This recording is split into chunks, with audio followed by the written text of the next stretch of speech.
Story മന്ദിരത്തിലേക്ക് സ്വാഗതം. ഗരുഡ പഞ്ചമി ഭാഗം 1. രാവിന്റെ ഘനശ്യാമമായ ആകാശമേലാപ്പിന് താഴെ പെന്നിമലയും താഴ്വാരങ്ങളും നിഗൂഢമായൊരു പരിപർവം ഉള്ളിലൊതുക്കി കിടന്നു. നേരിയ മഞ്ഞിന്റെ ഈറൻ കുളിരിൽ തരിച്ച് അതിലും വലിയൊരു പരിഭ്രാന്തിയുടെ തരിപ്പിൽ പടഹമടിക്കുന്ന ഹൃദയവുമായി മാന്ത്രിക കളത്തിനു ചുറ്റും അവർ നിന്നു. കൊളുത്തിവെച്ച 5 തിരിയിട്ട നിലവിളക്കുകളിലെ അസംഖ്യ നാളങ്ങൾ ഹൃദയസ്പന്ദനം പോലെ തുടിച്ചുകൊണ്ടിരുന്നു. ഇരുട്ടു വിഴുങ്ങിയ പ്രപഞ്ചവിധികളിലെങ്ങും മറ്റൊരു മിന്നാമിനുങ്ങിന്റെ ഇത്തിരിവേട്ടം പോലും കാണാനില്ല. നിതാത നിശബ്ദതയാണ് അന്തരീക്ഷത്തിൽ. കളത്തിനു മുന്നിൽ ആവണിപ്പലകയിൽ പത്മാസനസ്ഥനായി നിരുന്ന് നാരായണൻ ഇളയത് ധ്യാനമന്ത്രം ചൊല്ലുകയാണ്. എത്രയോ മുൻപ് തന്നെ പകലാമുഖി പൂജനയന്ത്രം കളത്തിനു മുന്നിൽ വിരചിച്ചു വെച്ചിരുന്നു. ആദ്യം ത്രികോണം, പിന്നെ ഷഡ്കോണം, അതിനു പുറമെ അഷ്ടദളം, അതിനു പുറമെ ഷോഡദളം, എല്ലാറ്റിനും പുറത്ത് ബ്രപുരം. ഈ പൂജനയന്ത്രത്തിൽ ധ്യാനപ്രകാരം നിർമ്മിച്ച ബഗലാമുഖി വിഗ്രഹം വെച്ചിരുന്നു. ബഗലാമുഖി മൂർത്തിയെ ആവാഹിക്കാനുള്ള ധ്യാനമന്ത്രമാണ് ഇളയതിന്റെ മനസ്സ് നിറയെ. നാരായണൻ ഇളയത് വേപ്പില എണ്ണയിൽ മുക്കി മുന്നിലെ അഴയിലേക്ക് ഹോമിച്ചുകൊണ്ടിരുന്നു. 1001 വട്ടം ആ ഹോമം തീർന്നപ്പോൾ കരിമ്പന പഴവും മഞ്ഞളും കൂടി ഹോമിക്കാൻ തുടങ്ങി. ശത്രുസ്തംഭനത്തിനുള്ള ഹോമമാണിത്. ഈ കർമ്മം ഒന്നുകൊണ്ട് മാത്രം ഇവിടെ നിന്ന് ഉച്ചാടനം ചെയ്യപ്പെടേണ്ട ബ്രഹ്മരക്ഷസ് ഒഴിഞ്ഞു പോകുമെന്ന് ഇളയതിന് തീർച്ചയുണ്ട്. ഇതിലും വലിയ കോപക്കലിയിളകിയ എത്രയോ യക്ഷികളെയും ബ്രഹ്മരക്ഷസുകളെയും താൻ ഒഴിച്ചുവിട്ടിരിക്കുന്നു. വിജയസാധ്യതയെക്കുറിച്ച് ഉത്കണ്ഠയേയില്ല. ത്രിസന്ധ്യാ നേരത്ത് തുടങ്ങിയ കർമ്മങ്ങളാണ്. ലക്ഷണങ്ങളും അനുകൂലമാണ്. ഇതുവരെ ശങ്ക തോന്നക്കത്തതായി ഒന്നും കണ്ടിട്ടില്ല. ഇത്രയ്ക്ക് ശക്തി കുറഞ്ഞ ഒരു ബ്രഹ്മരക്ഷസിനെ കുറിച്ചാണോ ഇവർ ഇത്രമാത്രം ഉത്കണ്ഠപ്പെടുന്നതെന്ന് ചിന്തിക്കാതെയും ഇരുന്നില്ല. ഹോമം അവസാനിക്കാൻ തുടങ്ങുകയാണ്. ഒരു പെട് തെള്ള് വാരി ഇളയത് ഈർക്കിലി പന്തത്തിലേക്ക് എറിഞ്ഞു. അഗ്നിയുടെ ഒരു വലിയ ഗോളം ഉയർന്നു പൊങ്ങി മച്ചിൽ തട്ടി ലയിച്ചു. മുറിയിൽ നിന്നിരുന്നവർ ഒന്ന് നടുങ്ങി, ഭയന്ന് 2 അടി പിന്നോക്കം നീങ്ങുകയും ചെയ്തു. ഹോമം അവസാനിപ്പിച്ച് യഥാർത്ഥ കർമ്മങ്ങളിലേക്ക് കടക്കും മുമ്പ് ചുറ്റും നിന്നവരെ ഇളയത് വീക്ഷിച്ചു. സൗമ്യമായ ആ മുഖത്ത് നേരിയൊരു പുഞ്ചിരിയുടെ പരിവേഷം. ഭയമുള്ളവരുണ്ടെങ്കിൽ ഇനി അടുത്തു നിൽക്കണ്ട. സ്ത്രീകൾ ഏതായാലും മുറിയുടെ പുറത്തേക്ക് കടന്നോളൂ. നാം തുടങ്ങുകയാണ്. ഇളയതിൻ്റെ നേർത്ത ഈണമുള്ള ശബ്ദം. നിരവധി മിഴികൾ തമ്മിലിടഞ്ഞു. ചിലർ പുറത്തേക്ക് ഇറങ്ങിക്കഴിഞ്ഞു. നാരായണൻ ഇളയത് സ്വസ്ഥാനത്ത് നിന്നെണീറ്റ് വിളക്കുകളിലെ തിരികൾ നീട്ടി ഈർക്കിലി പന്തങ്ങൾ ഒന്നൊഴിയാതെ കൊളുത്തി. ആ മുറി ഒരു നാഗലോകം പോലെ ജ്വാജലമായിരിക്കുന്നു. പുറത്തപ്പോഴും നിതാന്ത നിശബ്ദത തന്നെയായിരുന്നു. കുഞ്ഞനാച്ചൻ അതീവ കൗതുകത്തോടെയാണെല്ലാം നോക്കി നിന്നത്. ഹൈന്ദവരുടെ പല ചടങ്ങുകളെക്കുറിച്ചും കേട്ടിട്ടുണ്ടെങ്കിലും ഇത്തരമൊരു ചടങ്ങ് നേരിൽ കാണുന്നത് ആദ്യമായിട്ടാണ്. അത് സ്വന്തം വീട്ടിൽ വേണ്ടിവരുമെന്ന് സ്വപ്നേബി കരുതിയിരുന്നതല്ല. പക്ഷേ അല്ലാതെ കഴിയില്ലല്ലോ. സംഭവിച്ചു പോയില്ലേ. അതിനിതേ മാർഗമുള്ളൂ എന്ന് അറിവുള്ളവർ പറഞ്ഞാൽ അനുസരിക്കാതെ തരമില്ലല്ലോ. കുറേയേറെ നാൾ എല്ലാം തമാശയായി കരുതി തഴയുകയായിരുന്നു. പക്ഷേ തമാശയല്ലെന്നറിഞ്ഞപ്പോഴേക്കും വൈകി. സംഭവിച്ചതെന്താണെന്ന് പുറത്തു പറയാൻ പാടുണ്ടോ? അതുമില്ല. എന്ത് വന്നാലും സഹിക്കാൻ കഴിയുമെന്ന തൻ്റെ ഇടമാണ് അപ്പോഴെല്ലാം ഭരിച്ചത്. പക്ഷേ അതാണ് അപകടമുണ്ടാക്കിയത്. ദുർനിമിത്തങ്ങൾ ഒന്നിനു പുറകെ ഓരോന്നായി ഒരു പരമ്പര പോലെയല്ലേ വന്നു ഭവിച്ചത്. അപ്പോഴും വെറുതെ ഒന്ന് ധരിക്കാൻ തയ്യാറായിരുന്നു. പക്ഷേ താനത് നേരിൽ കണ്ടപ്പോൾ എൻ്റെ ഈശോയെ, ഓർക്കുന്ന നിമിഷത്തിൽ തന്നെ കിടിലം കൊണ്ടുപോവുകയാണ്. അന്ന് ആ വെള്ളിയാഴ്ചയുടെ പാതിരാത്രിയിൽ ഹോ, അപകടം പിടഞ്ഞു പോയേനെ. ജീവൻ തിരിച്ചു കിട്ടിയത് ഭാഗ്യമായെന്നല്ലേ ഇളയത് പറഞ്ഞത്. ഒരു ദിവസം മാത്രമേ അത് കണ്ടുകൊള്ളെങ്കിൽ മനസ്സിൻ്റെ വല്ല മായാജലവുമാണെന്ന് കരുതാമായിരുന്നു. പിന്നീട് എവിടെയെല്ലാം വെച്ച് ഒരിക്കൽ ഒരു ഉറക്കത്തിൽ നിന്ന് ആരോ വാതിലിൽ മുട്ടി വിളിച്ചപ്പോൾ മറ്റൊന്നും ധരിച്ചില്ല. ഉടനെ എണീറ്റ് വാതിൽ തുറന്നു. വാതിൽക്കൽ അയ്യോ, ഓർക്കാൻ വയ്യ. ഒരാർത്തനാദത്തോടെയാണ് വാതിൽ കൊട്ടിയടിച്ചതെന്ന് മറിയാമ്മ പറയുന്നു. പിന്നീട് ആ രാത്രിയിൽ ഉറങ്ങുകയുണ്ടായില്ല. താൻ മാത്രമല്ല, വീട്ടിലെ മറ്റംഗങ്ങളും ആ ദുർനിമിത്തം കാണാൻ തുടങ്ങിയപ്പോൾ തമാശയല്ലെന്ന് ബോധ്യമായി. അന്തിച്ചന്തയിൽ നിന്ന് മടങ്ങിയ പാപ്പച്ചൻ വലിയ വായിലെ നിലവിളിച്ചുകൊണ്ടാണല്ലോ ഒരിക്കൽ വീട്ടിൽ വന്നു കയറിയത്. അവന്റെ ജ്വരം മാറാൻ ആഴ്ചകൾ എത്രയെടുത്തു. ഇനി മുതൽ സമാധാനത്തോടെ കഴിയാമല്ലോ. ഇളയത് അസാമാന്യനാണെന്ന് കേട്ടിട്ടുണ്ട്. അതങ്ങനെ തന്നെയെന്ന് ബോധ്യമാകുന്നു. ഇതിലും വലിയ രക്ഷസാണെങ്കിലും കുടത്തിലടിച്ച് കയ്യിൽ തരാമെന്നല്ലേ അദ്ദേഹം ഏറ്റിരിക്കുന്നത്. പുരയിടത്തിലെ പാലമര ചുവട്ടിൽ കുടം നിക്ഷേപിക്കാനുള്ള കുഴിയെടുത്തതും ഇദ്ദേഹം തന്നെയാണല്ലോ. അവിടെയും എന്തെല്ലാം പൂജകളാണ് ഇദ്ദേഹം ചെയ്തത്. സ്ത്രീകളെല്ലാം മുറിയിൽ നിന്ന് പോയിക്കഴിഞ്ഞു. ഇളയത് വീണ്ടും ആവണിപ്പലകയിൽ പത്മാസനമിട്ടിരുന്നു. കുഞ്ഞനാച്ചൻ നിറഞ്ഞ ഉത്കണ്ഠയോടെ നിമിഷങ്ങളിലേക്ക് കടന്നു. അതുവരെ നിതാന്ത നിശബ്ദതയിലായിരുന്ന പ്രകൃതിക്ക് പൊടുന്നനെ ഒരു വ്യത്യാസം വന്നതുപോലെ തോന്നി. ഇരുട്ട് ഒന്നുകൂടി ഘനീഭവിച്ചു. തണുപ്പിന് ദാർഢ്യത കൂടി. ഒരു ചെറു കാറ്റുപോലും ഇല്ലാതിരുന്ന പുറത്ത് മരശിഖരങ്ങളും ചെടിച്ചില്ലകളും മെല്ലെ ഇളകാൻ തുടങ്ങി. ഇളയത് മന്ത്രജപം നിർത്തി പുറത്തേക്ക് ശ്രദ്ധിച്ചു. ആ നെറ്റിയിൽ സ്വയം അറിയാതെയാവാം ചുളിവുകളുണ്ടായി. കുഞ്ഞനാച്ചൻ പകച്ച് ചുറ്റുപാടും ശ്രദ്ധിക്കുകയായിരുന്നു. അപ്പോൾ അയാളുടെ നാസാരന്ധ്രങ്ങളിൽ പേരറിയാത്ത ഏതോ കാട്ടപ്പുകളുടെ സമ്മിശ്രഗന്ധം വന്നണിഞ്ഞിരിക്കുന്നു. നിലവിളക്കുകളുടെ നാളങ്ങൾ കാറ്റത്തൊളിഞ്ഞു. ഒരു നിമിഷനേരമേ ഇളയതിൻ്റെ ശ്രദ്ധ പതറിയുള്ളൂ. അടുത്ത ക്ഷണം കർമ്മനിരതനായ ആ മാന്ത്രികന്റെ മനസ്സ് ഏകാഗ്രമായി. അദ്ദേഹം അതിദ്രുതം മന്ത്രജപം തുടങ്ങി. അകലെയെങ്ങോ ഒരു നായ നീട്ടി മോങ്ങാൻ തുടങ്ങിയിരിക്കുന്നു. തുടർന്ന് ഗ്രാമത്തിന്റെ എല്ലാ ഭാഗത്തു നിന്നും അത് ഉയരാൻ ആരംഭിച്ചു. കാറ്റിന്റെ തീവ്രത വളരുന്നു. മരച്ചില്ലകൾ ഭ്രാന്തമായ വേഗതയിൽ ചലിക്കാൻ തുടങ്ങി. കാറ്റിൽ വല്ലാത്തൊരു സീൽക്കാര ശബ്ദവും ലയിച്ചു ചേർന്നിരിക്കുന്നു. ഇളയത് ജാഗ്രതയോടെ മന്ത്രം ചൊല്ലുകയാണ്. എവിടെയാണ് പന്തികേട്? ഇതുവരെ യാതൊരു പിഴവും സംഭവിച്ചില്ലല്ലോ. എന്തോ കുഴപ്പമുണ്ട്. താൻ ഉദ്ദേശിച്ച എത്ര നിസ്സാരനല്ല ബ്രഹ്മരക്ഷസ് എന്നാ നിമിഷം അദ്ദേഹത്തിനൊരു തോന്നലായിരുന്നു. ഇതുവരെ തനിക്ക് വശങ്കതനാണെന്ന് ധരിപ്പിച്ചിട്ട് അവസാന നിമിഷത്തിൽ തകിടം മറിക്കാനുള്ള തയ്യാറെടുപ്പിലാണോ? എങ്കിൽ താനും ഒരു കൈ നോക്കുക തന്നെ. തന്നെ പരിഭ്രമിക്കാൻ മാത്രം പോന്ന ഒരു ദുർമൂർത്തികളും ഇവിടെ ഉണ്ടായിട്ടില്ല, ഇനി ഉണ്ടാവുകയുമില്ല. ഈ നാരായണൻ ഇളയത് ഇതിലൊന്നും കുലുങ്ങാൻ പോണില്ല. അദ്ദേഹം ഈർക്കിൽ പന്തങ്ങളിലേക്ക് തെള്ളി വാരിയെറിഞ്ഞു. 100 അഗ്നിക്കൊടുക്കകൾ പുനർജനിക്കുകയും അവിടെ തന്നെ നഷ്ടപ്പെടുകയും ചെയ്തു. ദേവീചേതനം തൊട്ടടുത്തിയിട്ട് അകന്നു കളഞ്ഞതെന്തേ? ബഗലാമുഖി പോയാൽ മറ്റൊരുവൾ. ഇളയത് മറ്റൊരു മൂർത്തിപ്രീണന മന്ത്രത്തിലേക്ക് കടന്നു. ബ്രഹ്മരക്ഷസിനെ മുന്നിലിരിക്കുന്ന മൺകുടത്തിലേക്ക് ആവാഹിക്കാനുള്ള മന്ത്രവും ഒപ്പം ചൊല്ലി. അന്തരീക്ഷത്തിൽ ഒരു പരിഹാസച്ചിരിയുടെ ഇണം പടരുന്നുണ്ടോ? കുഞ്ഞാനച്ചൻ ഭയത്തോടെ പുറത്തെ ഇരുട്ടിലേക്ക് നോക്കി. ഇരുട്ടിന്റെ പ്രളയത്തിനിടയിൽ ഒരു മിന്നാമിനിങ്ങിന്റെ കുഞ്ഞുപോലുമില്ല. ഭയാനകമായ ഇരുട്ട്. നായ്ക്കളുടെ രോദനത്തിന്റെ സ്വരമൊന്നു മാറിയിരിക്കുന്നു. ഉറഞ്ഞു തുള്ളുന്ന കാറ്റിൽ മരങ്ങൾ കടപുഴകി വീഴുമെന്ന് തോന്നി. രാവിന്റെ 2ാം യാമം കഴിഞ്ഞു. വിയർപ്പിൽ കുളിച്ച് ഇളയത് ജാഗരൂകനായി മൺകടത്തിന്റെ വായി മൂടിക്കെട്ടുകയാണ്. വല്ലാതെ തളർന്നു പോയിരിക്കുന്നു. മുൻപൊരിക്കലും ഒരിടത്തും ഇത്രയേറെ ബന്ധപ്പെടേണ്ടി വന്നിട്ടില്ലെന്ന് അദ്ദേഹം വിവശതയോടെ ഓർത്തു. അറ്റ കൈ ചെയ്താണ് ആവാഹിച്ചത്. അതോടെ പരീക്ഷീണനായിപ്പോയി. കുഞ്ഞനാച്ചന്റെ നെറ്റിയിലും വിയർപ്പ് മുത്തുകൾ കിനിഞ്ഞു. ഇപ്പോൾ കാറ്റ് നിലച്ചിരിക്കുന്നു. നായ്ക്കളുടെ മോങ്ങലുകൾ തീർന്നിരിക്കുന്നു. സർവവും ശാന്തം. എല്ലാം ഭദ്രമായി അവസാനിച്ച ചാരിതാർത്ഥ്യത്തോടെ ഒരു ദീർഘനിശ്വാസവുമായി മൺകുടം അദ്ദേഹം കുഞ്ഞനാച്ചനെ ഏൽപ്പിച്ചു. വളരെ സൂക്ഷിച്ച് ഇതാ കുഴിയിൽ നിക്ഷേപിച്ചോളൂ. കുടം പൊട്ടരുത്. ഈ കുത്തുവിളക്കുമായി ആരെങ്കിലും മുന്നിൽ നടക്കട്ടെ. കുഞ്ഞനാച്ചൻ വിളക്കിനെ അനുഗമിക്കേ പാടുള്ളൂ. പോയി വരും വരെ എനിക്ക് മന്ത്രം ചൊല്ലിയതുണ്ട്. കുടത്തിന് മുകളിൽ ഇതാ ഈ ഇലക്കീറിലെ പൂവും വെള്ളും ചന്ദനവും നിക്ഷേപിച്ചേക്കൂ. പിന്നീട് മണ്ണിട്ടാൽ മതി. ഇലക്കീറും കുഞ്ഞനാച്ചനെ ഏൽപ്പിച്ചു. കുടം ഏറ്റുവാങ്ങുമ്പോൾ കുഞ്ഞനാച്ചന്റെ കൈകൾ വിറച്ചു. പാപ്പച്ചൻ കുത്തിവിളക്കെടുത്തു. വളരെ ഭവ്യമായി കുഞ്ഞനാച്ചൻ അനുഗമിച്ചു. മുറിയിൽ നിന്നവർ പുറത്തേക്കിറങ്ങി.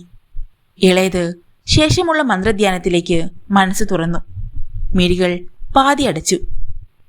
മുറ്റത്തെ പടിക്കെട്ടുകൾ ഇറങ്ങുമ്പോൾ അകാരണമായൊരു ഭീതി കുഞ്ഞനാച്ചന് വിറയൽ സമ്മാനിച്ചു. ഒരു ഉൾക്കിടലം കൊണ്ടെന്നോണം കൈകൾ വിറച്ചു. താഴെ പടിയിലേക്ക് കാൽ കുത്താൻ തുടങ്ങിയ കുഞ്ഞനാച്ചൻ അടിതെറ്റി. ആരോ തള്ളിയിട്ടതുപോലെ അയാൾ പുരയിടത്തിലേക്ക് മറിഞ്ഞു വീണു. മൺകുടം ചിന്ന ഭിന്നമായി ചിതറിത്തെറിച്ചു. പൊടുന്നനെ പുരയിടത്തിന്റെ അതിരിൽ നിന്ന ഒരു വലിയ മരച്ചിലടർന്ന് നിലംപൊത്തി. കാറ്റിന്റെ ഹുങ്കാരം അതേ നിമിഷം പുനർജനിച്ചു. പൂജാമുറിയിൽ നിന്ന് അതിദയനീയമായ ഒരു ആർത്തനാദം ഉയർന്നു. കുഞ്ഞനാച്ചനും പാപ്പച്ചനും പാഞ്ഞു ചെന്നു. അവിടെ മാന്ത്രികക്കളത്തിന് നടുവിൽ മറ്റൊരു രക്തക്കളം. ആ രക്തക്കളത്തിൽ തല പൊട്ടിച്ചിതറിയ നാരായണൻ ഇളയത് അന്ത്യശ്വാസത്തിന് പിടയുന്നു. പുറത്ത് പേടിപ്പെടുത്തുന്ന കോലാഹലമായി നായ്ക്കളുടെ കാലൻ കൂവൽ തുടങ്ങിയിരിക്കുന്നു. യാത്രക്കാരൻ ഒന്ന് പകച്ചു. ഇരുൾ നിറഞ്ഞ് വിജനമായി കിടക്കുന്ന ഭൂഭാഗങ്ങളിലേക്ക് സംശയത്തോടെ കണ്ണോടിച്ചു. തനിക്ക് വഴിതെറ്റിയോ? ഇല്ലല്ലോ, വെന്നിമലയുടെ താഴ്വാരം തന്നെയാണിത്. വെന്നിമലയുടെ മുകളിൽ മിന്നാമിനിങ്ങളുടെ ഇത്തിരിവട്ടം പോലെ മുനിഞ്ഞു കത്തുന്ന ഏതാനും ചെറു വെളിച്ചങ്ങൾ കാണാനുണ്ട്. മലയന്മാരുടെ കുടിലുകളിലെ വെളിച്ചം. ഈ താഴ്വാരത്ത് നിന്ന് നോക്കിയാൽ വിജയാദ്രിനാഥന്റെ തിരുമുറ്റത്ത് കൽവിളക്കുകൾ പൂത്തു നിൽക്കുന്നത് കാണാമെന്നല്ലേ കുഞ്ഞനച്ഛൻ പറഞ്ഞിരുന്നത്? ഒരുദ്ദേശം വെച്ച് അയാൾ മലമുകളിലേക്ക് നോക്കി. ഇല്ല, കൽവിളക്കുകൾ കെട്ടുപോയിരിക്കും. ഒരു വല്ലാത്ത പിഷിരം കാറ്റ് എമ്പാടും നേരെ ചൂളം വിളിയുമായി ചുറ്റി നടക്കുന്നുണ്ട്. താഴ്വാരങ്ങളിൽ ഇത്രയും കാറ്റടിക്കുമ്പോൾ മലമുകളിലെ കാര്യം പറയാനില്ലല്ലോ. മല തന്നെ അവ്യക്തതയിലാണ്. ഇരുൾ ചൂഴ്ന്നു കിടക്കുന്ന പ്രപഞ്ചത്തിനിടയിൽ നിന്ന് ഒന്നും തന്നെ വ്യക്തമായി തിരിച്ചറിയാനാവുന്നില്ല. വിജനമാണ് പ്രദേശം. വഴിയാത്രക്കാരെ ആരെയും കാണാനില്ല. അതോർത്ത നിമിഷത്തിൽ തന്നെ അയാൾ സ്വയം ഒന്ന് പുഞ്ചിരിച്ചു. വഴിയാത്രക്കാരോ? മനുഷ്യരില്ലാത്ത ഇടത്തിലെവിടെ നിന്ന് യാത്രക്കാർ വരാനാണ്? കുഞ്ഞനാച്ചൻ ഇത്രയും കാടു പിടിച്ച നാട്ടിലാണ് കഴിയുന്നതെന്ന് ആലോചിച്ചപ്പോൾ യാത്രക്കാരന് അത്ഭുതം തോന്നി. വളരെയേറെ ഏക്കർ സ്ഥലം സമ്പാദിച്ചിട്ടുണ്ടത്തെ. ഇല്ലം വക സ്ഥലം. നമ്പൂരിൽ നിന്ന് ചൂള വിലയ്ക്ക് അടിച്ചെടുത്തതാകും. വിഡ്ഢിക്കൂഷ്മാണ്ഡങ്ങളായ നമ്പൂതിരിമാർക്കറിയാമോ മണ്ണിന്റെ വില? ഇവിടെ ഇങ്ങനെ നിന്നാ പറ്റില്ലല്ലോ. വീട് കണ്ടുപിടിക്കണ്ടേ? ഇരുട്ട് വളരുകയാണ്. കറുത്ത പക്ഷേ കാലമല്ലേ. ഇത്രയും ഇരുട്ടിയെ എത്തുമെന്നറിഞ്ഞിരുന്നെങ്കിൽ ആൾപ്പാർപ്പുള്ള വലയിടത്തും തങ്ങാമായിരുന്നു. ഇനി അത് ആലോചിച്ചിട്ടും കാര്യമില്ല. ഏതു ഭാഗത്താണ് കുഞ്ഞനാച്ചന്റെ വീട്? മൂന്നടിപ്പാത തിരിയുന്ന ദിക്കിൽ കുടിപ്പള്ളിക്കൂടം കാണാമെന്ന് പറഞ്ഞിരുന്നു. ഇതാണല്ലോ ആ തിരിവ്. ഇരുട്ടിലൂടെ ശ്രദ്ധയോടെ യാത്രക്കാരൻ ചുറ്റുപാടും വീക്ഷിച്ചു. പൊളിഞ്ഞു വീഴാറായി നിൽക്കുന്ന ആ കുടിപ്പള്ളിക്കൂടം കണ്ണിപ്പെട്ടില്ല. വല്ലാത്തൊരു പ്രദേശം തന്നെ. ആരെങ്കിലും ഒരു മനുഷ്യജീവി വന്നിരുന്നെങ്കിൽ. വരില്ലെന്നും വരാനില്ലെന്നും അറിയാമായിരുന്നിട്ടും യാത്രക്കാരൻ പ്രതീക്ഷിച്ചു. നിതാന്തമായ വിജനതയിൽ താൻ ഏകനാണെന്ന ബോധം ഉൾക്കിടിലമായി ഉള്ളിൽ ചുരമാതുന്നു. അത്തരമൊരു പ്രതീക്ഷ കുറെ കരുത്തു നൽകും. അതുകൊണ്ടാണങ്ങനെ ആവർത്തിച്ചു മനസ്സിലുരുവിട്ടത്. ആരെങ്കിലും വരും, വരാതിരിക്കില്ല. മലമുകളിൽ ഏതോ അരയക്കുടിയിൽ നിന്ന് ഒരു നായയുടെ ഓലിയിടൽ മുഴങ്ങാൻ തുടങ്ങി. കനത്ത നിശബ്ദതയിൽ നായയുടെ ഓലിയിടയിൽ ഭയാനകരമായൊരു മുഹൂർത്തം സമ്മാനിച്ചു. ചുഴലിക്കാറ്റ് പോലെ പിഷിരം കാറ്റ് തനിക്ക് ചുറ്റും മാത്രം കേന്ദ്രീകരിക്കുന്നതായും അയാൾക്കൊരു തോന്നലുണ്ടായി. മൂന്നടിപ്പാതകളുടെ നടുവിൽ ഒരു നോക്കുകുത്തി പോലെ അയാൾ തടിച്ചു നിന്നു. എന്താണ് ചെയ്യേണ്ടത്? എങ്ങോട്ടാണ് പോകേണ്ടത്? സമയം ഇപ്പോൾ എത്രയായി കാണും? അതറിയാനും നിവൃത്തിയില്ല. ഈ പ്രദേശത്തെ മഹാവിജനത പോലെ ആകാശവിധാനവും വിജനമാണ്. ഒരൊറ്റ നക്ഷത്രക്കുരുന്നെങ്കിലും ഒന്ന് കണ്ണു ചിമ്മി നിൽക്കുന്നില്ല. കാലം തെറ്റിപ്പെയ്യാനൊരുങ്ങുന്ന ഒരു മഴയുടെ ഒരുക്കം പോലെ കുറെ കാർമേഘ ശകലങ്ങൾ ഒഴുകി നടക്കുന്നുണ്ട്. ആകെപ്പാടെ വല്ലാത്തൊരു അന്തരീക്ഷം തന്നെ. ഇതെന്ത് തരം പ്രദേശമാണ് കർത്താവേ? യാത്രക്കാരൻ സ്വയം അറിയാതെ കുരിശു വരച്ചുപോയി. താൻ ഇന്ന് തന്നെ എത്തുമെന്ന് അറിഞ്ഞിരുന്നെങ്കിൽ കുഞ്ഞനാച്ചൻ കാത്തു നിന്നേനെ. ഇവിടം ഇങ്ങനെയാണെന്ന് അറിഞ്ഞിരുന്നെങ്കിൽ നിർബന്ധമായും കാത്തു നിൽക്കാൻ പറയുമായിരുന്നു. ഇതിപ്പോൾ ചെകുത്താനും കടലിനും ഇടയിൽ പെട്ടതുപോലെയായിരിക്കുന്നു. അയാൾ പെട്ടെന്ന് ഒന്ന് ഞെട്ടി. തൊട്ടടുത്തെവിടെ നിന്നോ ഒരു നായയുടെ കർണഭേദകമായ നിലവിളി മുഴങ്ങിയപ്പോഴായിരുന്നു അത്. ഓർക്കാപ്പുറത്തേറ്റ വെള്ളടി പോലെ ഭീതിജന്യം. നിന്നിടത്ത് നിന്ന് രണ്ടടി പിന്നോക്കം മാറിപ്പോയി. എന്തൊരു ഭയാനകമായ ശബ്ദം! ഒരു നായയ്ക്ക് ഇത്രയും ഭീകരമായി ശബ്ദിക്കാൻ കഴിയുമോ? നെഞ്ചിടിപ്പ് ഒന്നടങ്ങാൻ തുടങ്ങും മുമ്പേ മലമുകളിലും താഴ്വാരങ്ങളിൽ നിന്ന് എമ്പാടും നായകളുടെ മോങ്ങലുകൾ ഉയരാൻ തുടങ്ങി. ഇനി ഇവിടെ നിൽക്കുന്നതിൽ അർത്ഥമില്ല. എവിടെയെങ്കിലും ചെന്ന് ചേരട്ടെ എന്ന് ധൈര്യം സംഭരിച്ച് നേരെ മുന്നിലുള്ള പാതയിലൂടെ അയാൾ നടന്നു തുടങ്ങി. 10 ചൂടുകൾ കഷ്ടിച്ച് ചലിച്ചു കാണും. പെട്ടെന്നായിരുന്നു അത്. വളരെ പെട്ടെന്ന്. തണുപ്പുറഞ്ഞ ഒരു പരുപരുത്ത കൈത്തലം യാത്രക്കാരന്റെ തോളിലമർന്നു. ഒരാർത്തനാദത്തോടെ അയാൾ തിരിഞ്ഞു നോക്കി. ഹോ! ആശ്വാസവും നടുക്കവും ഒരുമിച്ച് നൽകുന്ന വീർപ്പുമുട്ടലോടെ അയാൾ ധരിച്ചു നിന്നു. ഒരു വൃദ്ധനായിരുന്നു അത്. പ്രായാധിക്യം ഒരു ചെറുകൂനൽ സമ്മാനിച്ച വൃദ്ധൻ. ആഗതൻ ബ്രാഹ്മണനാണെന്ന് മങ്ങിയിരുട്ടിലും ചെറുപ്പക്കാരൻ തിരിച്ചറിഞ്ഞു. വൃദ്ധന്റെ മെലിഞ്ഞ ശരീരത്തിൽ ഒട്ടിച്ചേർന്ന് കിടക്കുന്ന പൂണൂലായിരുന്നു ആ തിരിച്ചറിവ് നൽകിയത്. അദ്ദേഹം തന്നെ പോലെ ഒരു യാത്രക്കാരനായിരിക്കാം. വൃദ്ധനെയും നേരെ കിതപ്പ് ബാധിച്ചിട്ടുണ്ട്. 1-2 നിമിഷങ്ങൾ വേണ്ടി വന്നു ചെറുപ്പക്കാരന് ശ്വാസഗതി നേരെയാവാൻ. അപ്പോൾ അദമ്യമായ ഒരു ആഹ്ലാദവുമുണ്ടായി. ഒരു മനുഷ്യനെ തന്നെ കാണാൻ കഴിഞ്ഞല്ലോ. ആരുമില്ലെന്ന് ഉത്കണ്ഠപ്പെട്ട നിമിഷം കൂട്ടിന് കർത്താവ് അയച്ചു തന്നതാവാം ഈ വൃദ്ധനെ. വൃദ്ധനും അതേ മാനസികാവസ്ഥയിലാവുമോ? അങ്ങ് ഈ നാട്ടുകാരനാണോ? ചെറുപ്പക്കാരൻ ചോദിച്ചു. അതെ, നിങ്ങൾ എവിടെ നിന്ന് വരുന്നു? വൃദ്ധന്റെ വിറയാർന്ന ശബ്ദം. കുറച്ച് വടക്കുന്ന. എനിക്ക് കളത്തിപ്പറമ്പിലെ കുഞ്ഞനാച്ചന്റെ വീട്ടിലാണ് പോകേണ്ടത്. വഴിയറിയാതെ വിഷമിച്ചു നിൽക്കുകയായിരുന്നു. ഏതായാലും ഇപ്പോൾ ആശ്വാസമായി. ആ വീടറിയാമോ? പിന്നെന്താ, നടന്നോളൂ. ഇത് തന്നെയാണ് നീ വഴി. ഹോ, രക്ഷപ്പെട്ടു. ഇതെന്ത് തരം പ്രദേശമാണ്? ഞാനാകെ ഭയന്നു പോയി. ചെറുപ്പക്കാരൻ മനസ്സിലെ ഭാരം ഇറക്കി വെച്ചു. വൃദ്ധ നിന്ന് ചിരിച്ചു. അത് തന്നെ, വല്ലാത്ത സ്ഥലം. വിജയാദ്രി എന്നാ ഞങ്ങളൊക്കെ പറയാ. വെന്നിമലാന്നാ ഇപ്പൊ അറിയപ്പെടുക. രണ്ടും അർത്ഥം ഒന്നു തന്നെ. നിങ്ങൾ കുഞ്ഞനാച്ചന്റെ ആരായി വരും? അകന്ന ഒരു ചർച്ചക്കാരനാണ്. കൂടുതലൊന്നും പറയാതെ ചെറുപ്പക്കാരൻ നടന്നു തുടങ്ങി. വൃദ്ധൻ നീട്ടിയൊന്നു മൂളി. വഴിയെ പോകാൻ ബുദ്ധിമുട്ടാണേ. ഇത് ആ കാണുന്ന പുരയിടത്തിലേക്ക് അങ്ങോട്ട് കയറുക. അതിലെ അങ്ങോട്ട് നടക്കുക. കുഞ്ഞനാച്ചന്റെ വീട് ഇവിടെ അടുത്താ. ഞാൻ കൊണ്ടുചെന്നാക്കാം. അത് ബുദ്ധിമുട്ടാവില്ലേ? എന്ത് ബുദ്ധിമുട്ട്? കുഞ്ഞനാച്ചന്റെ കാര്യമായതുകൊണ്ട് എനിക്ക് സന്തോഷമാണെന്ന് കരുതിക്കോളൂ. വൃദ്ധന്റെ വാക്കുകൾ ചെറുപ്പക്കാരനെ കൂടുതൽ സന്തുഷ്ടനാക്കി. കുഞ്ഞനാച്ചൻ നാട്ടിൽ വേണ്ടപ്പെട്ട വ്യക്തിയാണെന്നുള്ള ധ്വനിയല്ലേ താൻ കേട്ടത്? ഇവിടെ ബ്രാഹ്മണരൊക്കെ ഇപ്പോഴുമുണ്ടോ? ഉണ്ടായിരുന്നു. ഇപ്പോഴില്ലാതെ തന്നെ വെക്കുക. പിന്നെ അങ്ങോ ഇന്ന് ചോദിക്കാൻ നാവിൻ തുമ്പ് വരെ വന്നതാണ്. എന്തുകൊണ്ടോ ചോദിച്ചില്ല. വെട്ടുവഴിയുടെ ഇടതുഭാഗത്തെ ഇടിഞ്ഞു പൊളിഞ്ഞ മതിലിനടുത്തെത്തപ്പോൾ വൃദ്ധൻ തിടുക്കത്തിലൊന്നോണം പറഞ്ഞു. ഇതന്നെ, ഇതിലെ പോയാ ദൂരീക്ഷി ലാഭിക്കാം. പറമ്പാകെ കാടുപോലെയാണല്ലോ. ഉവ്, എത്ര വഴിച്ചാലുണ്ട്. നിങ്ങളും നടന്ന് ക്ഷീണിച്ചിരിക്കുന്നു. എത്രയും നേരത്തെ കളത്തിപ്പറമ്പിലെത്തുകയല്ലേ വേണ്ടൂ. പിന്നെ ഒന്നും ആലോചിക്കാനില്ലായിരുന്നു.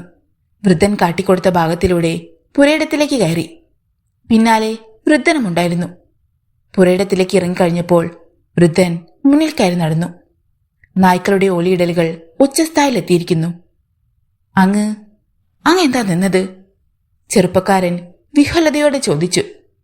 ഒരു ഭയാനകമായ പൊട്ടിച്ചിരിയാണതിന് വൃദ്ധനിൽ നിന്ന് കിട്ടിയ മറുപടി. ഒപ്പം വൃദ്ധന്റെ കൈകൾ, അസാധാരണ നീളമുള്ള കൈകൾ, തന്റെ കഴുത്തിനു നേരെ നീണ്ടു വരുന്നത് ചെറുപ്പക്കാരൻ കണ്ടു. പിന്തിരിഞ്ഞോടാൻ കഴിഞ്ഞില്ല. ഒരാർത്തനാദം ഉയർത്താൻ കഴിഞ്ഞില്ല. വൃദ്ധൻ തന്റെ നേരെ അടുക്കുന്നതും കൂർത്തു മൂർത്ത വിരൽനഖങ്ങൾ കഴുത്തിൽ ആഴ്ന്നിറങ്ങുന്നതും ഒരു സ്വപ്നവിഭ്രാന്തി പോലെ അനുഭവിച്ചു. വൃദ്ധന്റെ നഖങ്ങളിൽ കോർത്തുകിടന്ന് ചെറുപ്പക്കാരന്റെ ജീവൻ പിടഞ്ഞു. പിന്നെ ആ ശരീരം നിശ്ചലമായി. ആ ജഡം തൊട്ടു മുന്നിലുണ്ടായിരുന്ന പൊട്ടക്കിണറ്റിലേക്ക് വൃദ്ധൻ എറിഞ്ഞു. അയാളുടെ ഭ്രാന്തമായ പൊട്ടിച്ചിരി മലയടി വാരങ്ങളിൽ പടർന്നു കിടന്നു. പൊടുന്നനെ ആ രൂപം അലിഞ്ഞു തീർന്നതുപോലെ അപ്രത്യക്ഷമായി. ഇപ്പോൾ നായ്ക്കളുടെ ഓലിയിടലുകൾ തീർന്നിരിക്കുന്നു. കാറ്റിന്റെ താണ്ഡവം അവസാനിച്ചിരിക്കുന്നു. രാവിന്റെ 2ാം യാമം അവസാനിക്കുന്ന മുഹൂർത്തം. കളത്തിപ്പറമ്പിൽ കുഞ്ഞനാച്ചൻ ആരെ വിളിച്ചുണർത്തിയാലെന്നോണം ഉറക്കത്തിൽ നിന്ന് ഞെട്ടിയുണർന്നു. വാതിൽ തുടരെ ആരോ മുട്ടുന്നുണ്ടല്ലോ. ഭയപ്പാടോടെ എണീറ്റ് ചെന്ന് വാതിൽ മെല്ലെ തുറന്നു. വാതിൽക്കൽ പുഞ്ചിരിയോടെ ആ ചെറുപ്പക്കാരൻ നിൽക്കുന്നു. കുഞ്ഞനാച്ചന് അത്ഭുതവും ആശങ്കയും തോന്നി. നീ എന്താ ചാണ്ടിക്കുഞ്ഞെ ഈ നേരത്ത്? വാതിൽ മലർക്കെ തുറന്ന് ഉമ്മറത്തേക്ക് ഇറങ്ങിച്ചെന്നുകൊണ്ട് കുഞ്ഞനാച്ചൻ ചോദിച്ചു. ചെറുപ്പക്കാരൻ മറുപടി പറഞ്ഞില്ല. അയാളുടെ മുഖത്തെ പുഞ്ചിരി അസ്തമിക്കുകയും ചെയ്തു. നീ എന്താ വല്ലാതെ നിൽക്കുന്നത്? കയറി വാട ഇങ്ങോട്ട്. നിനക്കെന്ത് പറ്റി? കുഞ്ഞനാച്ചൻ തുടരെ തുടരെ ചോദിച്ചുകൊണ്ടിരുന്നു. ഉമ്മറത്തെ അരിക്കലാമ്പിന്റെ തിരി നീട്ടിവെച്ച് ഒരു കസേരയിലേക്ക് കുഞ്ഞനാച്ചൻ ഇരിക്കാൻ തുടങ്ങുകയായിരുന്നു. പൊടുന്നനെ നടുങ്ങിപ്പോയി. അസമയത്തായാലും പ്രതീക്ഷിച്ചിരുന്ന ആൾ കയറി വന്നപ്പോഴുണ്ടായിരുന്ന ആഹ്ലാദത്തോടെ വീണ്ടും മുറ്റത്തേക്ക് ചാണ്ടിക്കുഞ്ഞിന്റെ നേരെ നോക്കിയപ്പോഴായിരുന്നു അത്. ചെറുപ്പക്കാരൻ അപ്രത്യക്ഷനായിരിക്കുന്നു. കുഞ്ഞനാച്ചൻ നടുങ്ങിത്തരിച്ച് പിടഞ്ഞെണീറ്റു. എടാ ചാണ്ടിക്കുഞ്ഞെ, എടാ നീ എങ്ങോട്ട് പോയി? ആകെ പരിഭ്രാന്തനായ കുഞ്ഞനാച്ചന്റെ ചെവികളിൽ അകലെയൊക്കെ ഇവിടെ നിന്ന് കൂവുന്ന നായ്ക്കളുടെ ഓലിയിടൽ മുഴങ്ങി. ഉമ്മറത്താകെ ഏതോ കാട്ടുപൂവിന്റെ ഗന്ധം നിറഞ്ഞ് പടർന്നു കിടന്നിരുന്നു. കുഞ്ഞനാച്ചന്റെ രോമകൂപങ്ങൾ എഴുന്നു. ശരീരത്താകമാനം ഒരു തരിപ്പ് പടരുന്നു. ചാണ്ടിക്കുഞ്ഞെവിടെ? അവൻ സത്യത്തിൽ വന്ന് വിളിച്ചതാണോ? അതെ, താൻ അവനെ കണ്ടതുമാണല്ലോ. അല്ല, തോന്നലല്ല. അടുത്ത ക്ഷണം കുഞ്ഞനാച്ചൻ ചാടി മുറിയിൽ കയറി കതകടച്ചു. മുൻപ് പലപ്പോഴും സംഭവിച്ചതുപോലെ ഇതും ആ തോന്നലിന്റെ വകഭേദമാകാം. ആ തോന്നലിൽ അയാൾ വിളറി വീർത്തു. ഉറക്കമില്ലാതെ പോയ ഒരു രാത്രി കൂടി കുഞ്ഞനാച്ചന് വിരുന്നു വന്നു. ഈ അസമയത്ത് താൻ എങ്ങനെ ചാണ്ടിക്കുഞ്ഞിനെ കണ്ടു? വരുന്നുണ്ടെന്നല്ലാതെ ഇന്ന് വരുമെന്ന് അവൻ അറിയിച്ചിട്ടില്ലല്ലോ. ഇനി ചാണ്ടിക്കുഞ്ഞിന്റെ രൂപത്തിൽ? ഈശോയെ, അങ്ങനെ സംഭവിക്കാതിരിക്കട്ടെ. ദുർനിമിത്തങ്ങൾ വീണ്ടും പിന്തുടരുക തന്നെയാണ്. നാരായണൻ ഇളയതിന്റെ ദുർമരണം നടന്നിട്ട് 40 ദിവസം കഴിഞ്ഞിട്ടില്ല. മുൻപുണ്ടായിരുന്നതിനേക്കാൾ കൂടുതലാണിപ്പോൾ ഉപദ്രവങ്ങൾ. മറിയാമ്മയ്ക്കും ഇതേ പറയാനുള്ളൂ. അവളും ചില രാത്രികളിൽ ഉറങ്ങാറില്ലത്രേ. പാപ്പച്ചനാണെങ്കിൽ വലിയ വായിലേക്കിടന്ന് നിലവിളിക്കും. പലവട്ടമായപ്പോൾ ഇപ്പോൾ നിലവിളി കേട്ടാലും ഓടിപ്പിടഞ്ഞ് ചെല്ലാറില്ല. ഉറക്കത്തിലാണ് നിലവിളി. അതോടെ ഉണർന്നോളും. ആദ്യമെല്ലാം ഭയകാരണങ്ങളായിരുന്നു. ഇപ്പോഴത് സ്വാഭാവികം പോലെ പുതുമ നശിച്ചിരിക്കുന്നു. എന്നാലും ഇതിങ്ങനെ തുടരുന്നത് ശരിയല്ലല്ലോ. ജീവിതം ഇനിയും ജീവിച്ചു തീരാൻ കിടക്കുന്നു. സ്വച്ഛതയില്ലെങ്കിൽ പിന്നെ എല്ലാം നേടിയതിന് എന്താണർത്ഥം? സ്വാഭാവികമായി നേടിയതോ ബലമായി പിടിച്ചെടുത്തതോ? കുഞ്ഞനാച്ചൻ ഒന്ന് നടുങ്ങി. ബ്രഹ്മരക്ഷസാണത്രേ, ബ്രഹ്മരക്ഷസ്. അങ്ങനെ ഒന്നുണ്ടോ? ഇല്ലെന്ന് കരുതാനൊരു ന്യായീകരണവും കാണുന്നില്ല. ഉണ്ടെന്ന് തന്നെ അനുഭവം നൽകുമ്പോൾ നിഷേധിക്കാനാവുമെന്നില്ല. എവിടെയൊക്കെയോ കോഴികൾ കൂവി. പാതിരാക്കോഴിയാവാം. പുലരാൻ ഇനി എത്രയോ നാഴിക ബാക്കിയാണ്. ഒരു ദീർഘനിശ്വാസത്തോടെ കുഞ്ഞനാച്ചൻ കണ്ണുകൾ പൂട്ടി ഉറക്കം വരാൻ പ്രാർത്ഥിച്ചു. ഇല്ല, രക്ഷയില്ല.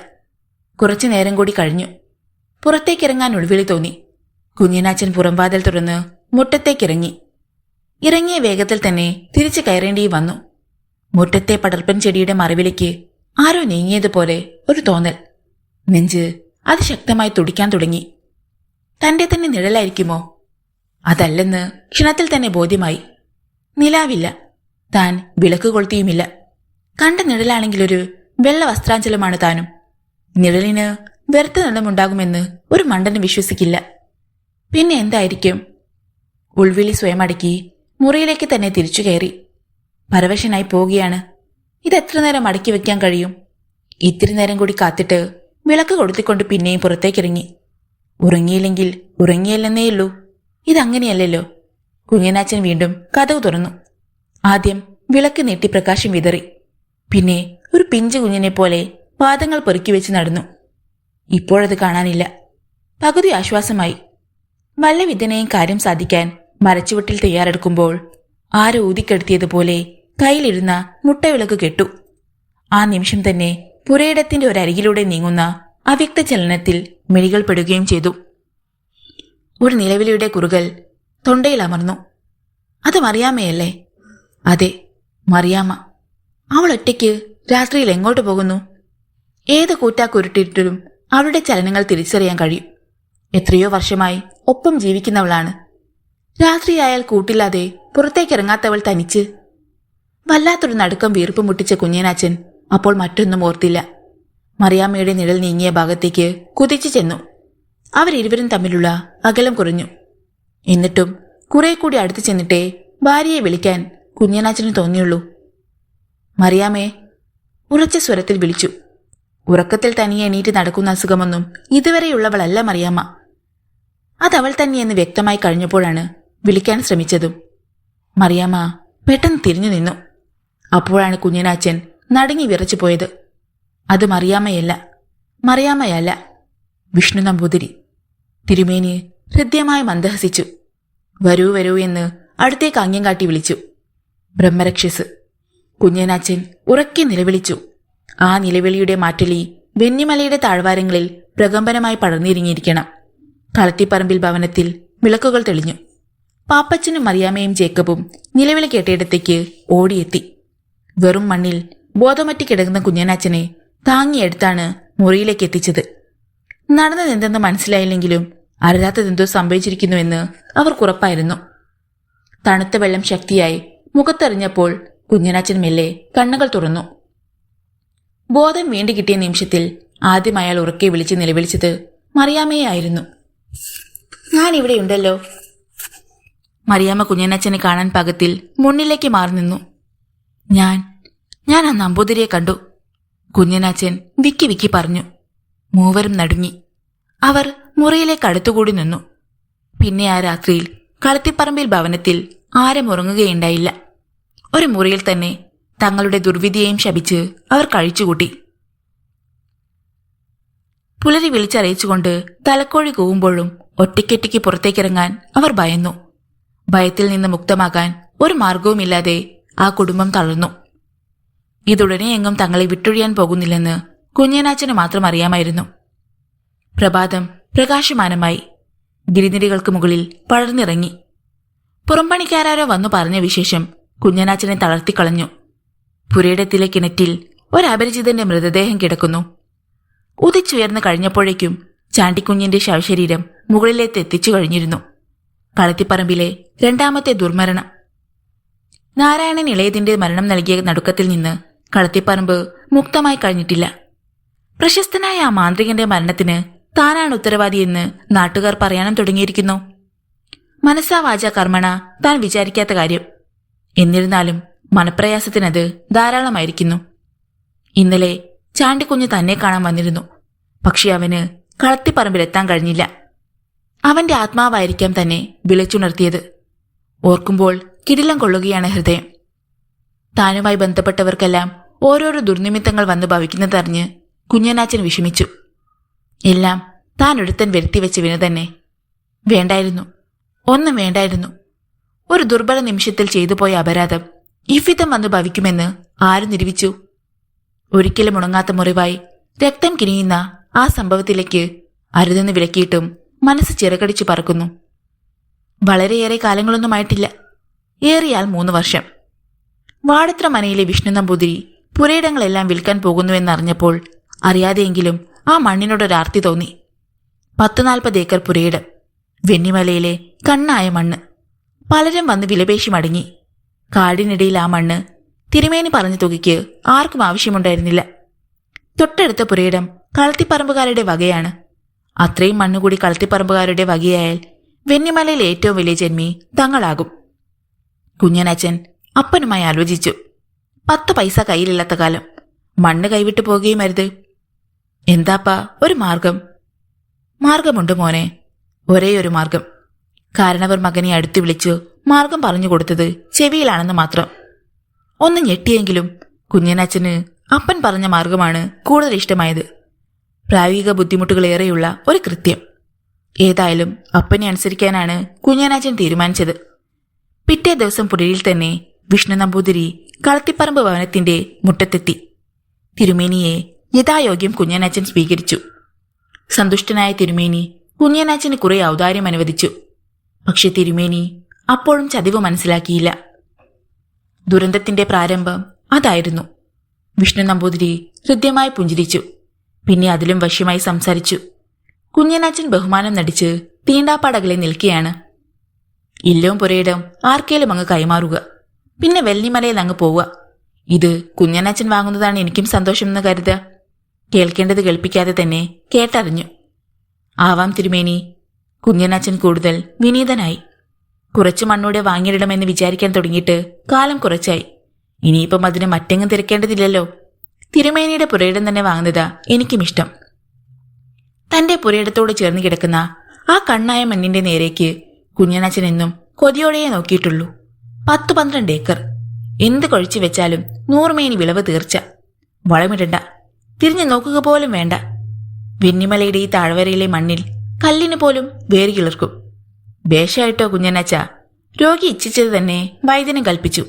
അപ്പോ എന്നാവാം ആധാരം? എന്ന് വേണമെങ്കിൽ ഞാൻ തയ്യാറാ തിരുമേനി. നാളെ തയ്യാറാണെങ്കിൽ നാളെ തന്നെ. അത്തരമൊരു ഭാഗ്യം ഒരു നാഴിക പോലും നീട്ടിവെച്ച് കൂടെന്ന് കുഞ്ഞനച്ഛന്റെ മനസ്സ് പറഞ്ഞു. പോരെങ്കിൽ തമ്പുരാനെ തീർത്തങ്ങോട്ട് വിശ്വസിക്കുകയും വേണ്ട. ശുദ്ധഗതി മാത്രം അറിയുന്ന തിരുമേനി അതേ ശുദ്ധഗതിയോടെ വിവരം മറ്റാരോടെങ്കിലും പറഞ്ഞാലോ? ആ പൊന്നി വിളയുന്ന മണ്ണ് വാങ്ങാൻ ആരും തയ്യാറാകും. ആയിക്കോട്ടെ കുഞ്ഞനച്ഛ, നാളെ തന്നെ. നാം ഒന്ന് നിരീച്ച പിന്നെ ദീർഘിപ്പിക്കണേൽ അർത്ഥമില്ല. വിഷ്ണുനാരായണൻ നമ്പൂതിരി 2ാം മുണ്ടെടുത്ത് വീശി വിയർപ്പാറ്റി. എങ്ങും പോകാതെ എല്ലാറ്റിനും ഇതാ പോംവഴിയുണ്ടായിരിക്കുന്നു. നാളെച്ചാൽ പുലർച്ചെ തന്നെ കച്ചേരിയിലേക്ക് പോവുക. ഞാൻ തയ്യാറാണ്. ആട്ടെ, തിരുമനസിന് തുക എഴുതിയിട്ട് തിരിച്ചു വരുമ്പോൾ ഇവിടെ നിന്ന് കിട്ടിയാൽ മതിയോ, അതോ ഒപ്പം കരുതണോ? രണ്ടും എനിക്ക് സൗകര്യ. കുഞ്ഞനാച്ചന്റെ കണ്ണുകൾ ഇല്ലപ്പുരയിടത്തിനടുത്ത് നേരെ അറിയാതെ നീണ്ടിച്ചെന്നു, കൊതിയോടെ. ഇവിടെ വന്നിട്ട് മതിയല്ലോ, എനിക്കെന്താപ്പം കുഞ്ഞനാച്ചൻ അവിടെ വിശ്വാസം. അപ്പോ അങ്ങനെ തന്നെ. തിരുമേനി തിരിച്ചു നടന്നു കഴിഞ്ഞു. പടിവാതിൽക്കൽ വരെ കുഞ്ഞനാച്ചൻ അനുഗമിച്ചു. ഇല്ലം വരെ ഒപ്പം ചെല്ലാനും വേണമെങ്കിൽ അയാൾ തയ്യാറായിരുന്നു. അന്ന് പകല് കഴിച്ചു കൂട്ടാൻ കുഞ്ഞനാച്ചൻ ഏറെ പാടുപെട്ടു. നാളെ ഒരു ദിവസം കൂടി കഴിഞ്ഞാൽ 12 ഏക്കറിന്റെ കൂടി ജന്മിയാവുകയാണ് താൻ. പ്രതീക്ഷിക്കുന്ന തുകയെക്കുറിച്ച് തിരുമേനി പറഞ്ഞു കഴിഞ്ഞു. തൽക്കാലം പേശാൻ പോയില്ല. അത്രയും ഒന്നിച്ച് റൊക്കമെടുക്കാനില്ല. അക്കാര്യം പറഞ്ഞില്ല. ചെറിയ തുകയുടെ കുറവേയുള്ളൂ. അത് തിരിച്ചു വരുമ്പോൾ ഉള്ളത് ഏൽപ്പിക്കുമ്പോൾ പറഞ്ഞാൽ മതി. തിരുമേനി ശുണ്ടിയെടുക്കില്ലെന്നുറപ്പാണ്. ആ രാത്രി കുറെ ഉറങ്ങിയും ഉണർന്നും പിന്നെയും മയങ്ങിയും എണീറ്റ് നടന്നും വല്ല വിദ്യനെയും കുഞ്ഞനാച്ചൻ കഴിച്ചുകൂട്ടി. തലക്കോഴി കുവിയപ്പോഴേ യാത്രയ്ക്കൊരുങ്ങി നിൽക്കുകയും ചെയ്തു. പറഞ്ഞിരുന്ന നേരത്ത് തന്നെ നമ്പൂതിരി എത്തി. ഇരുവരും മുന്നിലും പിന്നിലുമായി കച്ചേരിയിലേക്ക് നടന്നു. ഈ നേരത്ത് നടപ്പാരംഭിച്ചാലേ കച്ചേരി തുടങ്ങുന്ന നേരമാകുമ്പോഴേക്ക് അങ്ങ് എത്താൻ കഴിയൂ. ഇനി എല്ലാറ്റിനും ഒരു നീക്കുപോക്കുണ്ടാവുന്നത് വിശ്വസിക്കുക തന്നെയാ കുഞ്ഞനച്ച. എനിക്കെന്തിനാണിപ്പോ ഇത്രയധികം ഭൂമി? വളരെ കാലത്ത് നാം ഇത് ചിന്തിച്ചു അങ്ങോട്ട് ധരിക്കുക. ഓ, കുഞ്ഞനാച്ചനെല്ലാം മൂളിക്കെട്ടു. തന്റെ മനസ്സിനൊരു ആഹ്ലാദസാഗരം ഇരമ്പിയാർക്കുകയാണെന്ന് തിരുമേനി അറിയാതിരിക്കാൻ കുഞ്ഞനാച്ചൻ വൃഥാ യത്നിച്ചു. വസ്തു കൈമാറ്റം ചെയ്തിട്ട് നാട്ടിലേക്ക് മടങ്ങിപ്പോകണം. 2 പെൺമക്കളുടെ വേലി പൊടിപൂരമായി നടത്തണം. തറവാട്ടിലെ ക്ഷേത്രം ഒന്ന് പുതുക്കി പണിയണം. ഇളയുണ്ണിയുടെ ഉപനയനവും ഒപ്പം കഴിക്കണം. വസ്തു വിൽക്കുന്നതിനെക്കുറിച്ച് തീരുമാനിച്ചുറച്ചപ്പോൾ വിഷ്ണുനാരായണ നമ്പൂതിരിയുടെ സങ്കല്പങ്ങൾ അതൊക്കെയായിരുന്നു. ഒരുപക്ഷെ തിരിച്ച് ഒരിക്കൽ കൂടിയേ വെന്നിമലയിൽ നിന്ന് പോകേണ്ടതുള്ളൂ. കുഞ്ഞനാച്ചന്റെ വീട്ടിൽ നിന്ന് പണം വാങ്ങി നേരെ നാട്ടിലേക്ക് തിരികെ തന്നെ. ഇരുവരും കച്ചേരിയിലെത്തി. ഇല്ലപ്പറമ്പിന്റെ ശുദ്ധമായ ആധാരം കുഞ്ഞനാച്ചന്റെ പേരിൽ മാറ്റിയെഴുതാനും ആധാരം രജിസ്റ്റർ ചെയ്യാനും യാതൊരു വിഷയവും ഉണ്ടായില്ല. എല്ലാം കഴിഞ്ഞ് അവർ മടങ്ങുമ്പോൾ സൂര്യൻ പടിഞ്ഞാറെ ചെരുവിലേക്ക് നീങ്ങിക്കഴിഞ്ഞിരുന്നു. മടക്കയാത്ര. കുഞ്ഞനാച്ചന്റെ മനസ്സിലേക്ക് ഒരധമ ചിന്ത കയറി വന്നതും ആ മടക്കയാത്രയിലായിരുന്നു. ഇല്ലംവക ഭൂസ്വത്ത് രേഖാമൂലം തന്റെ കൈവശം വന്നു കഴിഞ്ഞു. ഇനി പണം കൊടുക്കുക എന്നൊരു കർമ്മമേ അവശേഷിക്കുന്നുള്ളൂ. അതിനാണ് തിരുമേനി തന്റെ കൂടെ വന്നത്. അതിനു മാത്രമാണ്. പണം കൊടുക്കാതിരുന്നാലോ? ശുദ്ധഗതിക്കാരനായ തിരുമേനിയെ കബളിപ്പിക്കാൻ വളരെ എളുപ്പമാണ്. ഒന്ന് ശ്രമിച്ചു നോക്കിയാലോ? ആ അധമ ചിന്ത അതിവേഗം വളർന്നു വലുതായി. കുഞ്ഞനാച്ചനെന്താ ആലോചിക്കുന്നേ? എന്റെ മണ്ണ് പൊന്നാണ് കുഞ്ഞനച്ച. അത് നിങ്ങളുടെ കയ്യിലെത്തിയതിൽ എനിക്കേറെ സന്തോഷമേയുള്ളൂ. തിരുമേനി ഓരോന്ന് പറഞ്ഞു വന്ന കൂട്ടത്തിൽ കുഞ്ഞനാച്ചനെ പ്രോത്സാഹിപ്പിച്ചു. കുഞ്ഞനാച്ചൻ സ്വപ്നത്തിൽ നിന്നോണം ഒന്ന് മൂളി. അവർ വിജനമായ നിരത്തിലൂടെ നടക്കുകയായിരുന്നു. അപ്പോൾ ആ മഹാവിജനതയിൽ അവർ മാത്രമേ ഉണ്ടായിരുന്നുള്ളൂ എന്ന് പറയുന്നതാവും ശരി. യാത്രക്കാർ തീരെ കുറവ്. വാഹനഗതാഗതം ആരംഭിക്കാത്ത വഴി. ഒരു വീട് കഴിഞ്ഞാൽ അടുത്ത മറ്റൊരു വീട് കാണണമെങ്കിൽ നാഴികകളോളം നടക്കേണ്ടി വരും. ഒരു വീട്ടുകാർക്ക് തന്നെ 10-20 ഏക്കർ പുരയിടമുണ്ടാവും. അത്രയും വിസ്തീർണം കഴിഞ്ഞേ മറ്റൊന്നുണ്ടാവൂ. ഇരുവശവും പറങ്കിമാവിൻ തോപ്പുകളാണ്. അവയൊരു വനപ്രദേശം പോലെ ഇരുവശങ്ങളെയും ഏക്കറുകളോളം അപഹരിച്ചിരിക്കുന്നു. തോട്ടങ്ങൾക്കൊക്കെ അപ്പുറത്ത് ചിലപ്പോൾ ഒരു വീട് കാണുമായിരിക്കും. കണ്ടില്ലെന്നും വരും. ചെറുകാട്ടി വീശുന്ന അന്തരീക്ഷം. പേരറിയാത്ത ഏതൊക്കെയോ കാട്ടുപക്ഷികളുടെ ചിലമ്പൽ കശുമാവിൻ തോപ്പുകളിൽ നിന്ന് കേൾക്കാനുണ്ട്. ആ മഹാവിജനതയിലേക്ക് മറ്റൊരു മനുഷ്യജീവി അടുത്തെങ്ങും കയറിവരില്ലെന്നുറപ്പായപ്പോൾ കുഞ്ഞനാച്ചന്റെ വികലബുദ്ധിയിൽ ഒരു കുരുട്ടാശയം ഉദിച്ചു. ആ കുരുട്ടുബുദ്ധി ഉടൻ പ്രാവർത്തികമാക്കുകയും ചെയ്തു. പരവശനായതുപോലെ കുഞ്ഞനാച്ചൻ പൊടുന്നനെ നിന്നു. പിന്നെ വേച്ച് വെച്ച് പാതയുടെ ഒരു അരികിലേക്ക് നീങ്ങി. ഒരു കശുമാവൻ തടിയിൽ ചാരി നിന്ന് കുഞ്ഞനാച്ചൻ പാരവശ്യം നടിച്ചു. എന്താ, എന്തുപറ്റി കുഞ്ഞനാച്ച? വയ്യ തിരുമേനി, ഒരു തലകറക്കം പോലെ. ഉച്ചയ്ക്കൊന്നും കഴിക്കാതെ നടന്നിട്ടാവാം. എന്റെ ശരീരം ചലിപ്പിക്കാൻ കഴിയുന്നില്ല. ഇത്തിരി നേരം വല്ലയിടത്തും വിശ്രമിച്ചിട്ട് നടന്നാ പോരെ? ആവാം. എന്താ ധൃതി? നമുക്ക് അന്ത്യാവുമ്പോഴേക്ക് വെന്നിമലയിൽ എത്തിയാൽ മതിയല്ലോ. നാട്ടിലേക്കുള്ള യാത്ര നാളെ പുലർച്ചയ്ക്കാവാം. നമുക്ക് ആ തോപ്പിലേക്ക് കയറി ഇത്തിരി ഇരുന്നാലോ? ബുദ്ധിമുട്ടില്ലെങ്കിൽ നമുക്കിത്തിരി കഴിഞ്ഞാവാം യാത്ര. ബുദ്ധിമുട്ടോ? വരൂ കുഞ്ഞനാച്ച. തോപ്പിലാകുമ്പോൾ നല്ല തണലുണ്ടാവും, ശുദ്ധവായുവുമുണ്ടാകും. വളരെ വേഗം തളർച്ചയും ക്ഷീണം പമ്പ കടക്കും. ഒരു ക്രിസ്ത്യാനിയെ അതിനു മുമ്പ് തൊട്ട് തീണ്ടിയിട്ടില്ലെങ്കിലും വിഷ്ണുനാരായണൻ നമ്പൂതിരി അപ്പോൾ കുഞ്ഞനച്ഛനെ താങ്ങിപ്പിടിച്ചു. ഇരുവരും ഇരുൾത്തുങ്ങിയ കശ്മീൻ തോപ്പിലേക്ക് കയറി. ഒരു ത്രിസന്ധ്യരെന്നോണം ഇരുട്ടാണ് തൊപ്പിൽ. വേണമെങ്കിൽ ഒന്ന് കിടന്ന് വിശ്രമിക്കാനും സൗകര്യമുണ്ടല്ലോ കുഞ്ഞനച്ഛ. കിടന്നോളൂ, നാമും ഇത്ര നേരം വിശ്രമിക്കാം. ആവുമ്പോൾ നടപ്പു തുടരാം. അത് മുഴുവൻ കേൾക്കാൻ കഴിയാത്തതുപോലെ കുഞ്ഞനച്ഛൻ ഒരു മലച്ചുവട്ടിൽ ഇരുന്നു കഴിഞ്ഞു. പിന്നെ മെല്ലെ ചെരിഞ്ഞു. വിഷ്ണുനാരായണൻ നമ്പൂതിരി രണ്ടാം മുണ്ടെടുത്ത് വീശി വിയർപ്പാറ്റി. കശുമാവിൻ തോപ്പിന് മുകളിൽ വെയിൽ വർഷിക്കുന്ന ഉഷ്ണപ്രളയം. കരിയിലകൾ പരവതാനി പോലെ കിടക്കുന്ന ആ ഉണങ്ങിയ മണ്ണിൽ തലച്ചായ്ക്കാൻ ഉത്കടമായൊരു മോഹം. തിരുമേനിയുടെ കണ്ണുകൾ തനിയെ അടഞ്ഞു പോകുന്നു. കുഞ്ഞനച്ഛൻ തളർന്നതുപോലെ മയങ്ങുകയാണ്. തിരുമേനിയും മരത്തിലേക്ക് സൗകര്യപൂർവ്വം ചാരിക്കിടുന്നു. കുഞ്ഞനച്ഛൻ കണ്ണുകൾ തുറന്നു. തിരുമേനിയെ ഗൂഢമായൊന്ന് ശ്രദ്ധിച്ചു. ആരുമില്ലെന്നറിയാമെങ്കിലും കുഞ്ഞനച്ഛന്റെ കണ്ണുകൾ കശുമാവിൻ തോപ്പിലെമ്പാടും ഒന്ന് ചുറ്റിത്തിരിഞ്ഞു. ഇത് തന്നെ അവസരം. അധമവികാരം പത്തി വിടർത്തിയ മനസ്സുമായി അയാൾ മെല്ലെ അണീറ്റു. ഈ നമ്പൂതിരി ഇല്ലാതായാൽ എത്ര രൂപയാണ് തനിക്ക് ലാഭമായി ലഭിക്കുന്നത്? ഇയാളെ കാണാതായാൽ ആരും തിരക്കുമെന്ന് തോന്നുന്നില്ല. കുഞ്ഞനച്ഛൻ എവിടെ നിന്നോ ഒരു കരുത്ത് ലഭിച്ചതുപോലെയായിരുന്നു. അയാൾ തിരുമേനിയുടെ സമീപത്തേക്ക് മെല്ലെ അടുത്തു ചെന്നു. മരശിഖരത്തിൽ നിന്നൊരു കാട്ടുപുള്ള് വിഹ്വലതയോടെ പറന്നു.